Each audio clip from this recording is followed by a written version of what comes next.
Now, as was the case with capacitors, there's the possibility that we have combinations of series and parallel here. So we've got some voltage, we have a resistor here, and then in series with that, we could have two resistors that go off in parallel. And then they come back together and everything goes home, okay? So, let's say we have R1, R2, R3 is how we'll label it here. Well, in order to determine what's going on with this system, we really need to simplify this system so it looks like one big resistor. We want to know the total resistance so that, since we know the total voltage, if we know the total resistance, we can determine the total current. But to get the total resistance, we first need to make this less complicated. But we know this, we know that if we take just that piece right there and put a blue circle around it and say we're going to work on what's in there in blue, well, the total resistance when we are talking about parallel would be this. And if we knew that, then we could redraw this circuit. I'm going to draw a smaller version of it. Where the second piece of this, I would say, well, now it's just resistor R total, whatever that is. So this would still be R1, but this would be R total, once we're able to calculate R total that way. And further, if you look at this system right here, you say, what I really want is one big resistor that tells the whole story. Well, what one resistor would tell the story? Well, in series, which these are now in series, if you just circle the two of those and say, what I really want is R total overall. And R total overall, I guess I should have made this R parallel, because that's the parallel part. Okay? But R total will be R1 plus R parallel, whatever that was.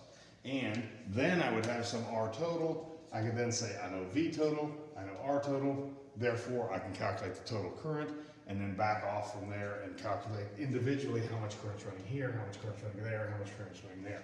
So I'll go through that where I'll actually put in some numbers here now. Let's say that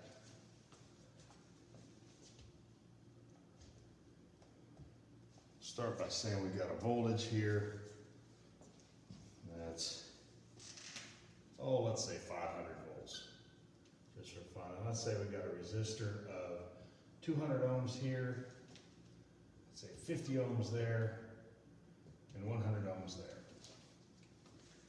Now again, the first thing I look at is I say, well, can I calculate the whole thing? I can't calculate the whole thing. I know 500 volts. I know this side's plus 500, this side's 0, but this resistor doesn't see a difference on the two sides of it of 500 volts.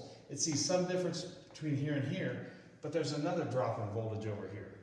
So I have to go through that step of making it look like this. I need to figure out what is that resistance, that total resistance in the parallel piece. And so I say, well, 1 over R in the parallel piece would be 1 over 50 plus 1 over 100.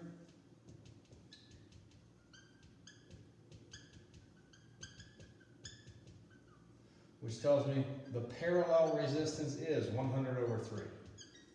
You could write that as 33 1/3 if you wanted to. All right. So now I know the parallel resistance. R1 is 200, so I want to calculate the resistance for the whole thing. Total resistance of the circuit is 200 plus 100 over 3. And again, we could get a common denominator. This would be 600 over 3 plus 100 over 3 would be 700 over 3. Total resistance of the system. Now, if that's the total resistance, then I go over here and I say, well, V total equals current times R total. Well, what do I know about R? I know the total resistance, 700 over 3. What do I know about voltage? 500. I have only one unknown. I equals 3 times 500 over 700. I'll just multiply by 3 over 700. And that, to me, looks like 1500 over 700 is 15 over 7. So that's 2 1/7 amps. And I told you, usually things aren't more than an amp, usually a few milliamps, but I got a big voltage here, I got 500 volts. So that tells me the current in the total in the system. Now, since the current has no choice here, it has to travel along here, has to travel along here. I know the current right there, it's 2 1/7 amp. I can already determine that because that's how much this total is in here. Now, when we get here, some of it's going to split this way, some of it's going to split this way. But for right now, I can already say, if I want to know what is the current, if my question is, what's I1 and I2 and I3, I know that I2 plus I3 has to equal I1, and I know that I1 is in fact 15/7 amps or 2 1/7 amp. I can then say, okay, what else do I know about this? Well, I can figure out how much voltage is dropped right here.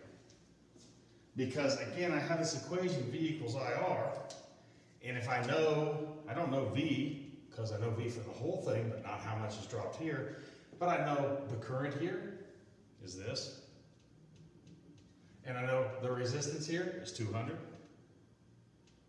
and so I can multiply those two things together, and that looks like 3,000 over 7, which again, we can calculate that out more carefully if we want to.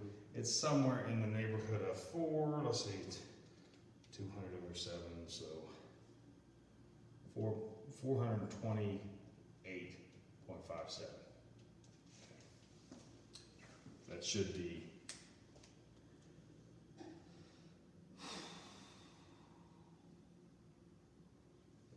yeah. Okay, so that is the voltage that's dropped just across this. So when you think about like the voltage drop, I got a total of 500 volts.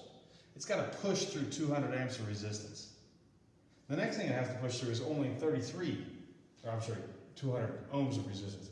The next thing is only 33 ohms of resistance. So it's a lot harder to push through here. That's why it took most of the voltage to push through that piece. And then we can figure out what happens after that. Well, we can say after that, well, that's V1 then. V2, same voltage that V3 sees, is going to be 500 minus that. Because it's whatever's left. So that looks like 71.43 is the voltage that's left. And now we could look individually at each one of these and say, well, for each one of those, V equals I times R. V is now 71.43. I, we don't know, but here I know R is 50.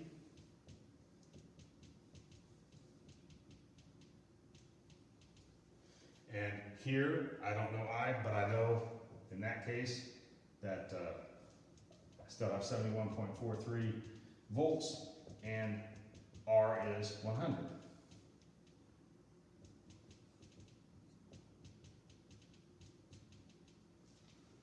So in this part, that looks like I've got 0.71 amps.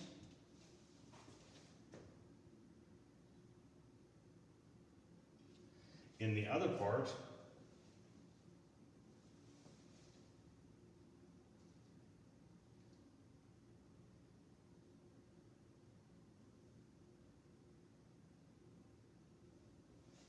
I've got a little over 1 amp.